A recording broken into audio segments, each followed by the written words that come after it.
Halo, selamat sore. Assalamualaikum warahmatullahi wabarakatuh. Halo, Waalaikumsalam, Ibu. kita mulai aja ya karena udah jam 5.11. Siap. Oke, mohon maaf hari ini saya tidak bisa open cam dulu. Teman-teman mungkin hari ini materinya tidak terlalu banyak. Saya hanya ngasih overview sama nanti ada informasi terkait UTS dan nilai tugas satu. Nanti untuk nilai tugas dua akan saya upload di pertemuan saat kita tidak offline ya. Jadi saat kita tidak Zoom meeting. Jadi nanti di kelas asinkronus akan saya update mengenai tugasnya apa. Sebelumnya Mbak Nuryani ini yang sakit bukan? Betul, Ibu. Ini ya untuk UTS susulannya belum ada info ya. Belum. Iya, saya juga belum diinfo sih. Katanya nanti akademik akan memberikan edaran resmi untuk yang belum ikut UTS. Oh, baik. Siap, Ibu. Terima kasih. Tapi ditunggu itu aja ya. Iya, Makanya baik. untuk nilai teman-teman yang sudah mengerjakan belum saya share di sistemnya karena beberapa masih ada yang belum UTS. Kalau tidak salah kayaknya kelas ini ada 3 yang belum UTS. Nanti akan saya share nilainya di sistem ketika semuanya sudah mengerjakan saja. Tapi nanti teman-teman bisa saya share hasil nilainya seperti apa untuk yang mengerjakan. Seperti itu. Mungkin sambil saya materi dulu ya, nanti kalau ada yang ingin ditanyakan, silakan ditanyakan di akhir. Kalau misalnya materinya cepat, nanti mungkin kita sampai jam 6 saja. Jadi azan, terus nanti kita lewat sebentar. Setelah itu sudah tidak usah melanjutkan lagi gitu. Kalau misalnya materinya selesainya cepat. Nanti kalau misalnya di tengah-tengah ternyata kita harus memang break untuk ibadah, nanti kita ibadah dulu kalau misalnya waktunya belum selesai gitu ya. Saya share dulu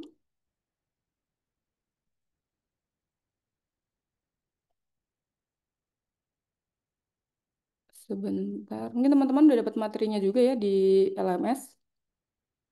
Materinya sama, kita hari ini belajar tentang teknologi KM dalam penerapannya di KMS, Big Data dan juga AI. Tapi kita nanti lihat ya, kira-kira di Big Data di KMS itu seperti apa, terus AI-nya tuh kira-kira seperti apa. Nanti contoh-contohnya, termasuk nanti mungkin tugas teman-teman akan mengarah ke sini juga. Seperti ini, saya share dulu. Jadi slide kita hari ini tidak banyak ya, hanya ada 13 yang ada isinya. Kita mulai hari ini. Oke, jadi hari ini kita akan belajar bersama tentang teknologi dalam knowledge management, khususnya untuk knowledge management system atau KMS, atau teman-teman mungkin sering dengar sistem informasi dari suatu perusahaan atau dari suatu sistem, itu namanya KMS, terus ada big data, big datanya itu nanti seperti apa kita lihat, dan juga pendekatan AI-nya itu kira-kira AI dalam KM itu diterapkan seperti apa gitu. Kita lihat yang pertama ya. Jadi tujuan pembelajarannya atau table of contents hari ini kita akan memahami peran teknologi dalam knowledge management. Terus kita akan tahu juga konsep dan fungsi dari knowledge management system atau KMS tadi itu. Dan kita bisa menjelaskan peran AI dan juga big data dalam mendukung proses KM. Serta kita bisa menganalisis contoh penerapan teknologi dalam organisasi berbasis pengetahuan. Yang pertama ya kita lihat dulu posisi teknologi di dalam KM itu yang pertama teknologi itu di dalam KM itu digunakan hanya sebagai enabler atau hanya alat bantu gitu ya, bukan sebagai solusi tunggal atau solusi utama yang ada di dalam knowledge management itu sendiri. Nah, kemudian untuk mendukung semua fase dari siklus KM kan kita udah belajar ya dari siklus KM sebelumnya. Di sebelum UTS ada knowledge creation, ada knowledge sharing dan juga knowledge application. Ada banyak ya siklusnya. Nah, gunanya mohon maaf, gunanya posisi teknologi dalam KM itu adalah teknologi ini hanya digunakan sebagai alat bantu atau enabler, bukan sebagai solusi tunggal.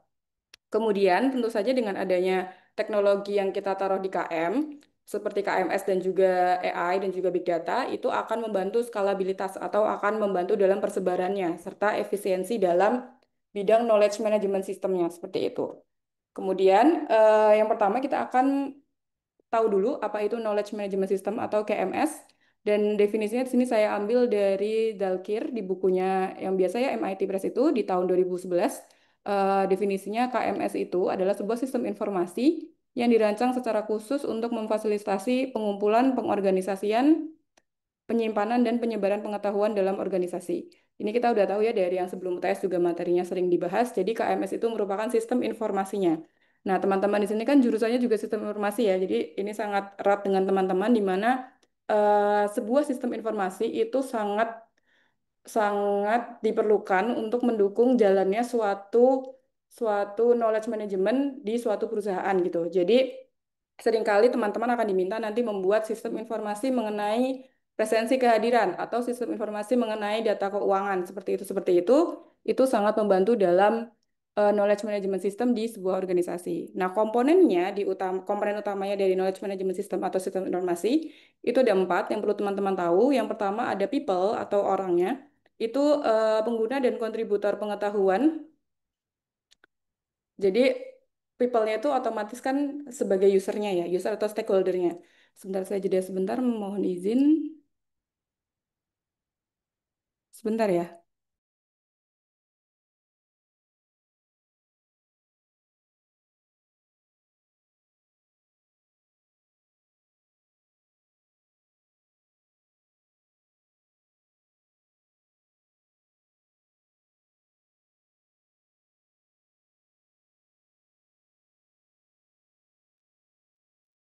Oke,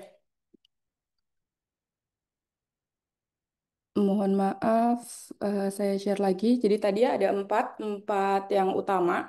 Yang pertama ada people itu sebagai stakeholder atau user yang akan menggunakan sistem informasi tersebut. Kemudian yang kedua ada proses atau teman-teman mungkin di sistem informasi sering mendengar kata-kata flowchart atau alur kerja berbasisnya itu seperti apa. Jadi basis dari flow sistem informasi itu seperti apa? Itu proses atau alur kerja.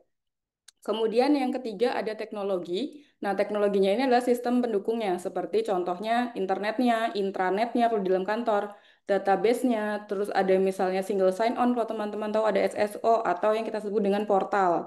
Kemudian ada yang terakhir pasti yang paling penting juga itu adalah konten. Konten itu apa? Konten itu adalah isi dari sistem informasi itu. Jadi misalnya kita bikin sistem informasi tentang data inventory gudang gitu ya. Kita harus tahu kontennya itu apa aja. Data yang di dalam gudang itu ada apa aja kita harus tahu. Itu yang kita sebut dengan konten. Nah, komponen utama dari KMS ini, empat ini kita harus tahu ya. Jadi mereka itu saling terhubung antara people, proses, teknologi, dan juga konten. Ini nanti akan berkaitan dengan tugas teman-teman. Kemudian setelah itu dari fungsi dan juga ini dan ya fungsi dan tools dari KMS. Jadi toolsnya itu kira-kira apa sih yang teman-teman bisa pakai? Nanti teman-teman bisa elaborasi di sini mau pakai yang apa? Nanti bisa cocoknya yang mana untuk studi kasus dari teman-teman sendiri gitu. Untuk fungsinya kita lihat dulu. Jadi fungsinya yang pertama dia bisa menyimpan dan mengorganisir pengetahuan. Seperti tadi ya. Karena sistem informasi itu kan tugasnya mengorganisir, jadi dia akan menyimpan dan mengorganisir pengetahuan. Kemudian yang selanjutnya dia akan meningkatkan kolaborasi dan juga komunikasi. Di mana maksudnya kolaborasi itu adalah biasanya kalau sistem informasi itu usernya digunakan bisa terkait antara satu user dan user lain, serta ada keterhubungan antara role di setiap tugas-tugas perannya itu ada kalau di sistem informasi. Misal dia hanya sebagai admin, dia sebagai super user, dia sebagai hanya user atau apa nanti bisa dilihat di situ. Kemudian mendukung pengambilan keputusan. Nah, pengambilan keputusan ini biasanya misalnya kayak tadi kayak sistem informasi untuk inventory gudang. Pengambilan keputusan di mana? Jadi misalnya kita bisa lihat nih dari gudang ini yang paling cepat habis apa. Nah, biasanya nanti dari bagian pengadaan dia akan tahu, dia akan mengadakan khusus untuk ini diperbanyak itu karena demand-nya lebih banyak, karena kebutuhannya lebih banyak seperti itu. Contoh pengambilan keputusan. Kemudian ada memfasilitasi pembelajaran organisasi. Nah, di sini sebagai learningnya ya, jadi dokumentasinya jelas dan antar satu pegawai dengan pegawai lain dia akan tahu kira-kira sampai mana sih yang udah dikerjakan gitu. Kemudian untuk toolsnya ada beberapa. Di sini saya hanya mengambil empat yang utama ya. Jadi untuk dokumentasi dan database teman-teman bisa pakai SharePoint dan Confluence. Nanti silakan di search. Kemudian ada search engine internal, ada Elasticsearch, collaborative tools, ada Slack, Microsoft Teams, Trello kalau teman-teman pakai, nanti silakan teman-teman mau pakai yang mana salah satunya. Dan portfolio pengetahuan seperti Q&A platform, wiki internal, dan juga banyak ya Notion juga bisa sih. Dokumentasi Notion juga bisa. Yang paling gampang biasanya pakai Notion. Seperti itu. Kemudian kita masuk ke yang bab selanjutnya ya, yaitu peran AI di dalam knowledge management. Jadi di knowledge management setelah dijadikan sistem informasi, jadi sistem informasi itu basisnya belum ada artificial intelligence-nya atau belum ada AI-nya. Nah, kita bisa menambahkan peran AI di dalam KMS tersebut. Contohnya, kita bisa mengekstraksi pengetahuan secara otomatis, contohnya text mining atau NLP. NLP di sini mungkin kalau teman-teman pernah mendengar tentang sentimen analisis, contohnya untuk review apa ya, review suatu barang, itu kan juga sekarang kita bisa tahu ya, itu negatif atau positif dan biasanya para customer itu akan menilai dari analisis sentimen itu. Jadi ekstraksi pengetahuan otomatis itu contohnya seperti itu. Misalnya suatu barang di review buruk gitu, itu akan berpengaruh ke nanti penjualannya seperti apa ke depannya gitu. Nah, dilakukan ya biasanya secara otomatis. Itu peran AI, contohnya NLP. Kemudian ada sistem pakar untuk mendukung keputusan. Kalau ini udah sering banget ya sistem pakar. Jadi misalnya ada data-data apa, kemudian dia akan memberikan rekomendasi atau sistem pakar. Selanjutnya ada machine learning untuk mengidentifikasi pola pengetahuan. Nah, kalau di sini machine learning biasanya bisa digunakan dalam bentuk regresi atau misalnya untuk mengecek kira-kira angka yang akan keluar revenue-nya ini berapa sih dalam bulan ini gitu. Nah, machine learning bisa digunakan seperti itu. Kemudian yang terakhir ini juga sangat sering, jadi di setiap sistem informasi biasanya disediakan chatbot. Nah, chatbot cerdasnya ini sebagai alat diseminasi dari pengetahuan. Nah, biasanya kalau sistem informasi tentang apapun ya, itu biasanya kan sekarang sudah disediakan chatbot ya, untuk bertanya terminimalnya adalah ada question answer di sistem informasi tersebut. Jadi, misal ada Q&A ya, kayak kita misalnya nggak tahu gimana caranya reset password gitu. Nah, itu bisa juga diterapkan pakai chatbot. Kurang lebih seperti itu. Jadi nanti ketika nanti teman-teman ada tugas, nanti silahkan pilih salah satunya, teman-teman akan mengambil yang mana. Tapi tidak sampai ke codingnya sih, cuman teman-teman hanya analisisnya seperti itu. Kemudian ini tadi AI, sekarang kita ke perannya AI, perannya Big Data. Jadi kalau tadi kan AI-nya bisa diterapkan di apa ya, NLP, terus di recommender system, terus di expert system, terus dari machine learning, bisa di chatbot dan macam-macamnya. Kemudian kalau Big Data di KM sendiri itu, dia contohnya ini. Jadi pertama itu adalah volume data yang besar itu bisa digunakan sebagai sumber pengetahuan baru. Jadi semakin banyak volume data yang masuk, itu jika diolah dengan benar, itu akan menjadi pengetahuan baru. Nah, pengetahuan baru ini juga sebenarnya nanti akan menjadi data feeding untuk AI-nya. Jadi dia untuk data-data yang dipakai di AI-nya gitu. Itu berasal dari big datanya. Kemudian analisis big data ini seringkali dijadikan insight untuk kita mendapatkan inovasi baru dan mendukung real-time decision making. Jadi untuk kita mendapatkan suatu decision itu, kalau udah big datanya dijalankan dengan benar, nggak usah kita harus mengquery panjang-panjang atau kita harus mencari insight-nya apa, itu udah kelihatan. Gitu. Jadi mungkin kalau teman-teman pernah dengar datanya udah bisa bicara gitu. Nah, itu kalau peran big datanya sudah benar. Kemudian contohnya lagi di analisis umpan balik pelanggan atau sensor IoT. Sensor IoT data sensor kan teman-teman pernah lihat ya mungkin ada, mohon maaf tadi ada lewat. Jadi kalau sensor IoT itu biasanya masuk dari data sensor. Misalnya teman-teman pakai smartwatch untuk mendeteksi jalan, kita jalan kaki, itu ada dua sensor, namanya sensor accelerometer dan juga sensor gyro. Itu nanti dia akan mengkonversi kira-kira langkahnya kita itu ada berapa dalam satu hari. Nah, kayak gitu. Itu kan data yang sangat banyak ya data sensor itu big data. Contohnya juga detak jantung kita. Detak jantung kita nanti kelihatan itu ada berapa BPM, beat per minute ya. Nah, itu nanti juga dari data sinyal atau data sensor IoT yang masuk ke internet atau masuk ke cloud itu akan menjadi big data gitu. Karena datanya sangat banyak dan real time. Seperti itu contohnya. Kemudian dari tiga-tiganya itu, dari KMS, AI, dan juga Big Data itu bisa diintegrasi atau bisa dijadikan satu. Nah, biasanya KMS-KMS yang modern atau misalnya knowledge management system yang apa ya, sistem informasi yang sudah modern, misalnya kita ambil contoh aplikasi Tokopedia, itu dia sudah menggabungkan antara AI, Big Data, dan juga KMS modern. Nah, di situ dia, dalam sistemnya dia ada kan kayak rekomendasi pengetahuan otomatis, kayak misalnya sekarang sesimpel kita baru ngomong apa ke teman kita, ads di Instagramnya udah keluar itu, dan nanti kita buka Tokopedia kita, itu eh, barangnya juga udah itu gitu.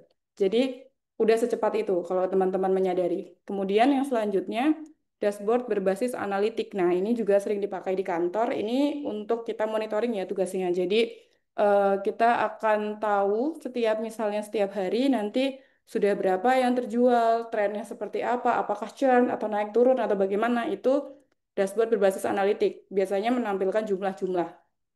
Kemudian pembelajaran organisasi berbasis data. Nah, kalau ini pembelajaran organisasi itu KMS bisa juga dalam bentuk LMS-nya teman-teman yang teman-teman pakai setiap hari, itu sistem informasi pembelajaran organisasi yang berbasis kepada data. Seperti itu. Nanti bisa dipilih salah satunya aja. Kemudian ini contohnya ya, saya kasih studi kasus singkat. Contohnya perusahaan farmasi menggunakan KMS dengan AI untuk apa gitu. Ini kita ambil contoh misalnya perusahaan farmasi yang farmasi tentang obat bahan baku alami misalnya. Nah, dia yang pertama adalah dia harus menemukan pengetahuan penelitian terdahulu. Kalau teman-teman tahu mungkin dari tacit to eksplisit dulu ya. Jadi dari data-data penelitian terdahulu itu dicari dulu kira-kira apa. Kemudian sistemnya akan merekomendasikan dokumen paten yang relevan untuk dijadikan obat. Jadi dari penelitian-penelitian terdahulu kan ada nih dokumen paten yang udah jadi obat tuh apa aja obat patennya. Yang relevan akan dikumpulkan dan otomatis dengan mempunyai rekomendasi itu akan mempercepat inovasi obatnya. Jadi proses penemuan obat atau proses menginovasikan obatnya akan lebih cepat karena keseluruhan sistemnya itu saling terhubung tadi ya, integrasi antara KMS, Big Data, dan juga AI. Ini salah satu contohnya. Kemudian dalam implementasi teknologi KM itu juga sebenarnya ada challenge-nya ya atau ada tantangannya. Antara lain yang pertama dia akan ketergantungan berlebihan pada teknologi. Kemudian yang kedua kualitas dan validitas dari data. Nah ini yang paling susah. Jadi kualitas dan validitas data ini sangat berpengaruh di setiap decision making ya, termasuk kayak tadi dashboard analitik. Kemudian dalam pembangunan sebuah mesin learning atau deep learning itu sangat sangat berpengaruh kalau datanya tidak berkualitas dan tidak valid. Nah, biasanya ada nama satu proses di dalam AI itu ada namanya data preprocessing. Nah, biasanya di sini juga itu akan memakan waktu sangat lama karena untuk mendapatkan data yang berkualitas itu juga sudah suatu effort yang besar gitu, teman-teman. Kemudian perubahan budaya organisasi ini juga sering ya. Perubahan budaya organisasi itu maksudnya contohnya ketika board of direction atau ketika atasan kita itu berubah, itu juga sering kali terjadi perubahan budaya organisasi. Nah, biasanya setiap ada perubahan ini, kadang sistem informasinya juga akan berubah gitu, teman-teman. Jadi, perubahan-perubahan ini juga akan challenging. Jadi, kita harus ada migrasi data lagi, harus ada pembuatan sistem informasi baru, dan lain sebagainya. Kemudian ini juga yang paling penting ya, keamanan dan privasi pengetahuan. Nah, ini juga salah satu isu di negara kita, salah satu isu di kita juga yang mengalami gitu. Mungkin nggak cuma di negara itu, semua negara ya. Jadi privasi itu sekarang juga sangat sangat harus kita jaga ya. Misalnya kayak semudah kita ngomong apa itu juga langsung ads-nya keluar gitu-gitu. Dan ya kalau keamanan itu kan kita juga ada ya, ada cabangnya di cyber security itu juga masih suatu challenge untuk gimana caranya kita bisa aman dalam internet. Seperti itu.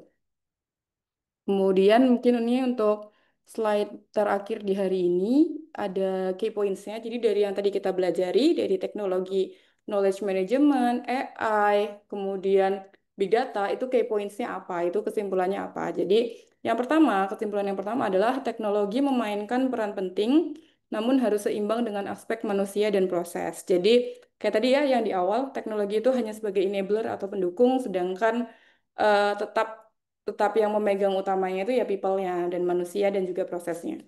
Kemudian KMS itu menjadi fondasi dari infrastruktur di knowledge management. Jadi dengan adanya KMS atau sistem informasi itu kan akan sangat memudahkan dalam setiap pekerjaan di knowledge management ya kayak tadi berbagi berbagi data, penyimpanan, penambahan, penggunaan kembali itu dengan adanya sistem informasi akan lebih mudah. Seperti teman-teman tahu, di sistem informasi mungkin sudah sangat sering dengar create, read, update, delete ya. Itu kan sangat penting dalam setiap melakukan apapun. Kemudian yang terakhir, AI dan Big Data itu memperluas kapabilitas KM ke arah yang lebih cerdas dan juga adaptif. Nah ini pasti, jadi kapabilitasnya KM itu dia akan bisa lebih cerdas dan lebih cepat dalam pengambilan keputusan, dalam pekerjaan apapun. Jadi akan membantu manusianya. Tapi kembali lagi kita harus ingat bahwa teknologi hanyalah enabler dan tetap manusianya yang harus bisa mengendalikan dan juga mengerjakan inti-inti dari setiap pekerjaannya. Kurang lebih seperti itu untuk key points-nya. Kemudian saya lanjutkan untuk nilai UTS dan tugas. Jadi silakan teman-teman buka. Ini ada di LMS ya. Silahkan docs-nya dibuka. Saya buat view only karena biar nanti teman-teman tidak bisa merubah nilai ya. Eh, ada beberapa yang masih belum mengerjakan. Ini saya share aja. Sebentar.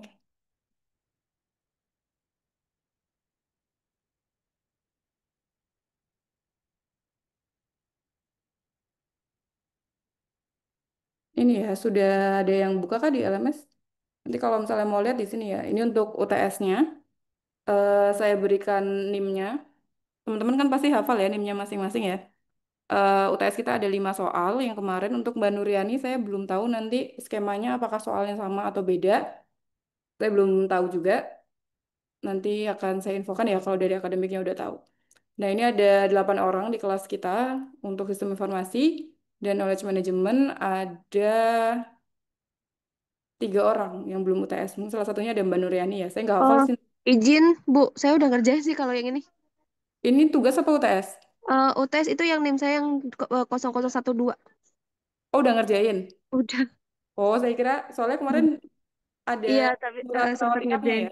Iya, karena memang ada matkul yang kelewat sih, Bu. Tapi Oh, saya ini nggak hafal ngerjain kok namanya. saya. Mhm. Siap. Oke. Terima kasih ya, Mbak. Udah deh animnya ya. Sudah, Ibu. Oke, berarti untuk 3 orang, saya nggak tahu ya 3 orang yang hari ini hadir apa nggak di Zoom-nya. Nanti kalau misalnya di grup, tolong diinfokan aja kalau misalnya merasa belum UTS, silahkan hubungi saya. Tapi saya pun juga harus menunggu akademik kira-kira seperti apa skema untuk susulan UTS. Dan ini nilainya sudah saya selesai kerjakan, cuman belum saya input ke sistem karena itu tadi ya masih ada yang belum. Jadi nanti rencananya akan saya input ke sistem setelah semua mengerjakan UTS gitu. Tapi untuk sementara seperti ini. Nah, kalau misalnya justifikasi penilaian ini adalah kenapa misalnya tidak dapat sempurna nilainya 100 semua, karena yang dapat nilai 100 itu karena saya bilang ya, reference sangat matter di mata kuliah saya karena saya membolehkan teman-teman open internet dan dikerjakan di maksudnya waktu yang panjang gitu. Jadi referensi itu sangat diperlukan karena itu sebagai tolak ukur saya kira-kira teman-teman itu mengerjakannya based on apa gitu atau ngambilnya itu dari mana gitu. Nah, sedangkan ada beberapa mungkin yang nilainya tidak maksimal, tapi saya alhamdulillah dapatnya A semua ya. Yang tidak maksimal itu karena tidak memberikan referensinya itu dari mana. Padahal sudah saya tekankan dari awal kalau memang di mata kuliah saya tolong referensinya selalu ditulis gitu. Jadi untuk nanti yang UAS dan selanjutnya dan tugas tolong referensinya ditulis gitu ya. Sebenarnya ada 1 orang sih yang dia dapat sempurna 100 itu karena setiap setiap soalnya dia menjelaskan dengan jelas dan juga dia memberikan referensi yang baik gitu. Kurang lebih seperti itu. Ini untuk UTS ada 3 orang ya, nanti 3 orang yang belum UTS silahkan menghubungi ke saya kalau misalnya orangnya masuk hari ini. Kemudian untuk tugas, tugas masih ada. Ini tugas tugas satu ya. Tugas satu hampir sama. Kalau yang nilainya nggak full itu juga sepertinya tidak ada referensinya. Saya udah agak lupa sih kalau tugas karena udah lama. eh ada 4 orang yang belum mengerjakan tugas. Tapi kalau untuk tugas nanti sepertinya akan dibuka di minggu sebelum UAS. Tapi nilainya juga tidak bisa maksimal. Akan berbeda dengan teman-teman yang sudah mengumpul dari waktu tenggat yang sebelumnya seperti itu.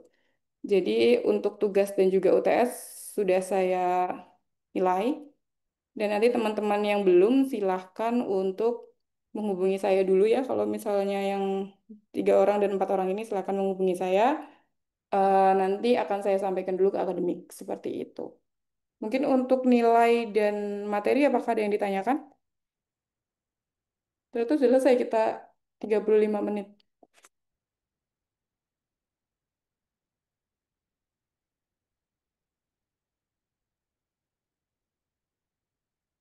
Ada yang mau ditanyakan dulu? Materinya bisa di-download di LMS ya.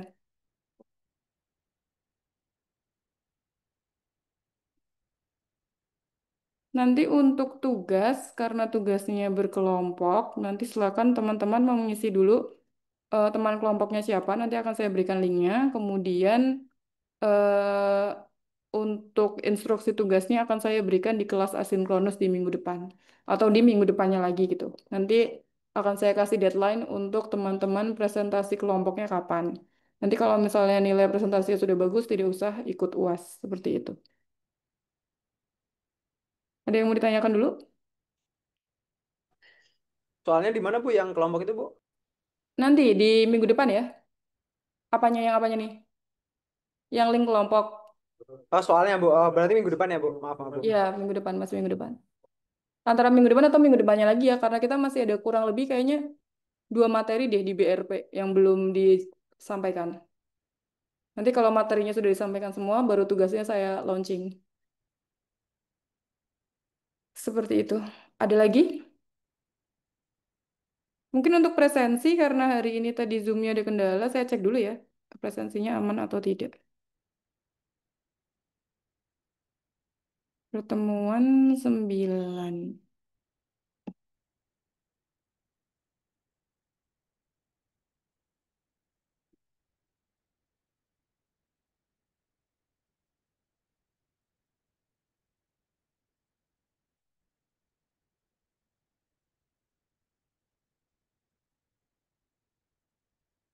Sudah cukup? Sudah oke, 4 orang kan ya? Mbak Salsa, Mas Lusmareto, Mas Dwi, Mbak Nuryani. Belum ada lagi ya yang hadir ya? Oh, masih ini sih Bu. Oke. Ada lagi yang mau ditanyakan dulu? Atau sudah cukup?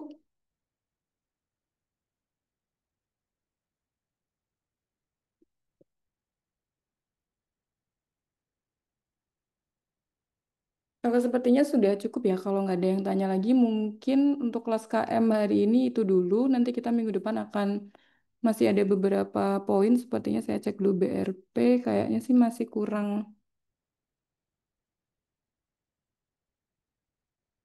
knowledge management. Oh, masih ada beberapa kasus lagi ya. Nanti nanti kalau misalnya materinya sudah saya launch semua, mungkin 6-7 bisa jadi satu slides. Nanti baru kita keluarkan tugasnya seperti apa. Seperti itu.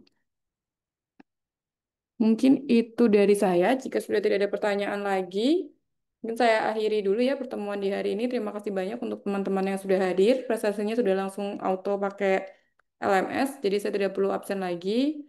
Mohon maaf jika ada kesalahan kata atau yang belum tersampaikan. Sampai ketemu di minggu depan, tapi seperti kita asinkronus ya.